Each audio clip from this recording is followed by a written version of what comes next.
Hello students, welcome to our channel. Students, आज हम वार्षिक आकलन मार्च 2023 कक्षा 8 विषय विज्ञान करेंगे।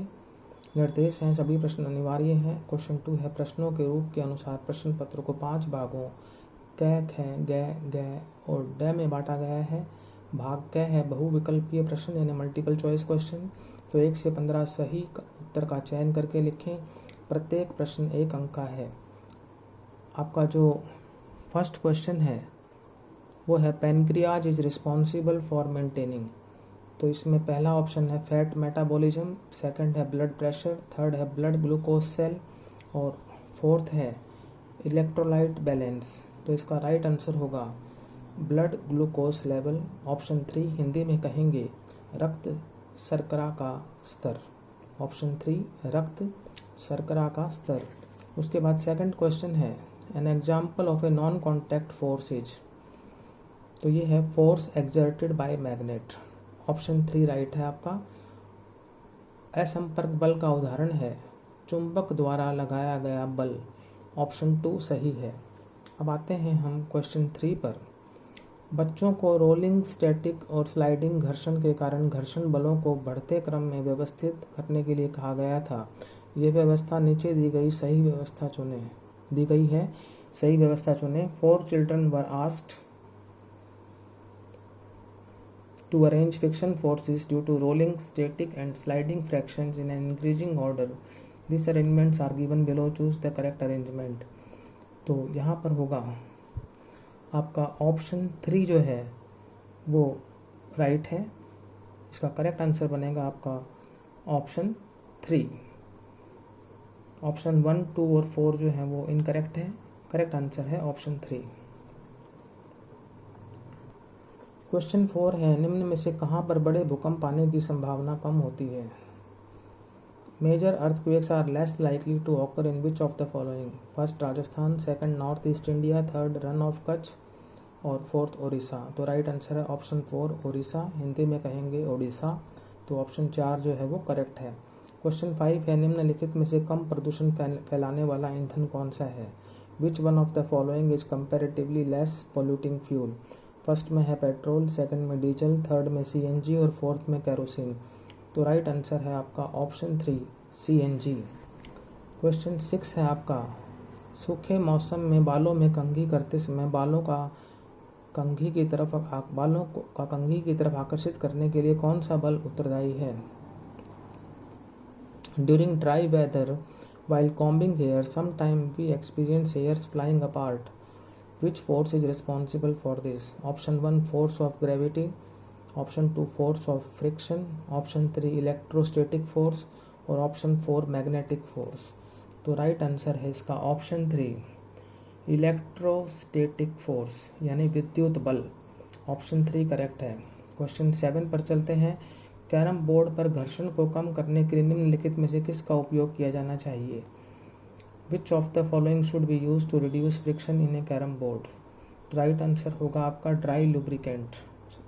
बाकी ऑप्शन से lubricating oil, a layer of grease, ball bearing, ये इनकरेक्ट है। राइट आंसर है ऑप्शन 3 ड्राई लुब्रिकेंट यानी एक शुष्क स्नेहक। ऑप्शन 3 करेक्ट है। क्वेश्चन 8 पर चलते हैं अब। क्वेश्चन 8 कहता है, आपतन कोण परावर्तन कोण के बराबर होता है। Angle of incidence is equal to the angle of reflection. First में ऑलवेज, सेकंड में समटाइम्स, थर्ड में अंडर स्पेशल कंडीशंस और फोर्थ में नेवर। तो angle of incidence is always equal to the angle of reflection. Always आएगा यहाँ पर क्योंकि एंगल ऑफ इंसिडेंस है वो हमेशा इक्वल होता है एंगल ऑफ रिफ्लेक्शन के। तो हमेशा जो है ऑप्शन 1 यानी ऑलवेज वो आपका राइट आंसर है। अब क्वेश्चन 9 है आपका, क्षुद्र ग्रह इनमें से किन कक्षाओं के बीच देखे जाते हैं। Asteroids are seen between the orbits of which of the following. Option 1 Mercury and Earth, option 2 Mars and Jupiter, option 3 Earth and Mars, option 4 Mercury and Venus. तो करेक्ट आंसर है ऑप्शन 2 मार्स एंड जुपिटर यानी मंगल और बृहस्पति। Option 2 right है। Question number 10 है, उच्च नमक सांद्रता वाले पानी को किस विधि द्वारा शुद्ध किया जा सकता है। Water containing high salt concentration can be purified by which of the following processes?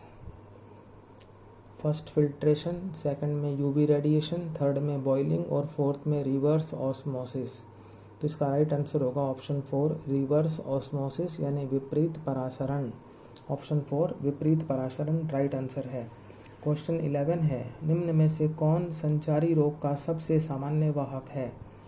Which one of the following is most common carrier of communicable disease? First में है एंट, सेकंड में हाउस फ्लाई, थर्ड में rat और fourth में spider यानी चींटी, घरेलू मक्खी, चूहा और मकड़ी। तो राइट आंसर है आपका ऑप्शन 2 हाउस फ्लाई यानी घरेलू मक्खी। ऑप्शन 2 सही है। क्वेश्चन 12 पर चलते हैं हम। राष्ट्रीय उद्यान, वन्य जीव अभयारण्य तथा बायोस्फीयर रिजर्व बनाने का उद्देश्य क्या है? What is the purpose of making national parks, wildlife sanctuaries and biosphere reserve? First, to give facilities to the wild rare species, second to conserve and protect our environment and wildlife, third to protect only rare and vulnerable species, और फोर्थ है none of the above। तो उसके बाद है यहाँ पर आपका राइट आंसर बन जाएगा to conserve and protect our environment and wildlife. Option 2 सही है, हमारे पर्यावरण और वन्य जीवन को सुरक्षित करने के लिए। तो national parks, wildlife sanctuaries और बायोस्फीयर रिजर्व का जो पर्पज है वो है to conserve and protect our environment and wildlife. Option 2 सही है। 13th है, राजीव एक किसान है, उसने खेत की जुताई की है लेकिन उसे समतल करने की ज़रूरत है। मैदान को समतल करने के लिए वह निम्नलिखित में से किसका प्रयोग कर सकता है? ऑप्शन 1 पाटल, ऑप्शन 2 हार्वेस्टर, ऑप्शन 3 कल्टीवेटर और ऑप्शन 4 है सीड ड्रिल। तो यहाँ पर जो है आपका आंसर बनेगा लेवलर यानी पाटल। तो जैसे इंग्लिश में लिखा हुआ है, Rajeev is a farmer, he has plot the field but need to level it, which one of the following can be use to level the field? तो यहाँ पर लेवलर होगा राइट आंसर, हिंदी में कहेंगे पाटल। ऑप्शन 1 लेवलर सही है। अब क्वेश्चन 14 है, PCRA का अर्थ है। PCRA stands for, P means petroleum, C means conservation, R means research और A means association। तो राइट आंसर होगा आपका petroleum conservation research association. Option 1 is right यानी पेट्रोलियम संरक्षण अनुसंधान संघ, पेट्रोलियम संरक्षण अनुसंधान संघ। तो ऑप्शन 1 राइट आंसर हो जाता है। अब चलते हैं क्वेश्चन 15 की तरफ।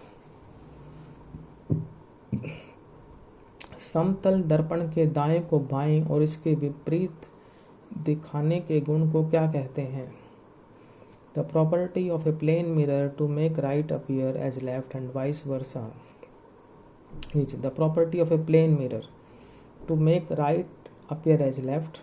राइट को जो है हम लेफ्ट के रूप में अपीयर करें and vice versa means left appear as right. Vice versa का मीनिंग ये होता है कि उसका उलट या उसके विपरीत, उसे क्या कहते हैं? Is called first reflection, second refraction, third vertical inversion और फोर्थ लैटरल इन्वर्जन। तो इसका आपका राइट आंसर होगा लैटरल इन्वर्जन। तो ऑप्शन 4 जो है वो आपका करेक्ट है। अब हैं ऑब्जेक्टिव टाइप क्वेश्चंस, भाग है वस्तुनिष्ठ प्रश्न। क्वेश्चन 16 to 25, प्रत्येक प्रश्न 1 अंक का है। क्वेश्चन 16 है, पेट्रोलियम से विभिन्न घटकों को अलग करने की प्रक्रिया को डैश कहते हैं? The process of separation of different constituent from petrol is called, उसे कहेंगे रिफाइनिंग और हिंदी में कहेंगे शोधन। तो the process of separation of different constituent from petrol is called refining. अगला क्वेश्चन है 17, नायलॉन रेशे के निर्माण के लिए डैश का उपयोग किया जाता है? Dash is used in the manufacture of nylon fibre. तो ये है आपका पेट्रोकेमिकल्स, इसका आंसर होगा पेट्रोकेमिकल्स। इसका answer students hexa methylene diamine भी हो सकता है। क्वेश्चन 18 है, एक आदर्श ईंधन सस्ता, आसानी से उपलब्ध, आसानी से ज्वलनशील और परिवहन में आसान होता है। An ideal fuel is cheap, readily available, readily combustible and easy to transport. तो ये जो है आपका सही है, ट्रू है, राइट है आपका आंसर। ये एक an ideal fuel is cheap, readily available, readily combustible and easy to transport, बिल्कुल सही है, ट्रू है। 19 पर आते हैं, क्लोरीनीकरण पानी में कीटाणुओं को मारने के लिए आमतौर पर इस्तेमाल की जाने वाली रासायनिक विधि है। Chlorination is a commonly used chemical method for killing germs in water. True है, सही है। क्वेश्चन 20, धातु के चालक के माध्यम से विद्युत आवेश को आवेशित वस्तु से दूसरी वस्तु में स्थानांतरित किया जा सकता है। Electric charge can be transferred from a charged object to another object through a metal conductor. This is true, सही है। क्वेश्चन 21 पर चलते हैं अब। उस पुस्तक का नाम बताइए जिसमें पौधों और जानवरों की सभी लुप्तप्राय प्रजातियों का रिकॉर्ड है। Name the book which contains record of all the endangered species of plants and animals. तो वो है रेड डाटा बुक। क्या, कौन सी बुक है वो, कौन सी पुस्तक है? Red data book. उसके बाद है क्वेश्चन 22, नीले हरे शैवाल सीधे हवा से डैश को स्थिर करते हैं और मिट्टी की उर्वरता बढ़ाते हैं। Blue green algae fix dash directly from air and enhance fertility of the soil। तो यहाँ पर आपका राइट आंसर होगा नाइट्रोजन। नाइट्रोजन जो है वो राइट आंसर है। क्वेश्चन 23 है, ध्वनि ठोसों की तुलना में द्रवों में अधिक तेजी से यात्रा करती है। Sound travels faster in liquids than in solids.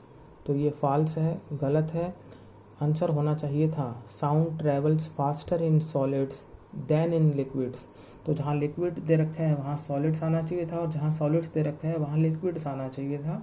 तो आंसर होता है sound travels faster in solids than in liquids. तो जो स्टेटमेंट हमें दिया हुआ है यहाँ पर वो फॉल्स हो जाता है, गलत हो जाता है।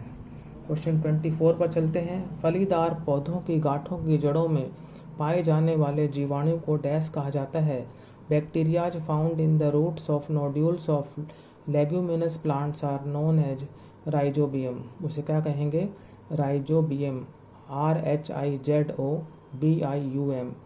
उसके बाद 25 है, डैश अंतरिक्ष में मौजूद खगोलीय पिंडों को देखने के लिए इस्तेमाल किए जाने वाला उपकरण है।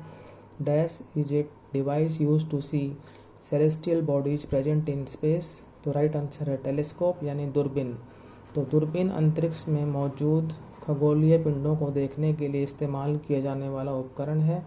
तो स्टूडेंट्स, आज हमने साइंस के जो है 8th क्लास के 25 क्वेश्चन सॉल्व किए। यदि आपको ये वीडियो अच्छा लगा है तो इसको लाइक करें, शेयर करें और चैनल को सब्सक्राइब करें। Thank you.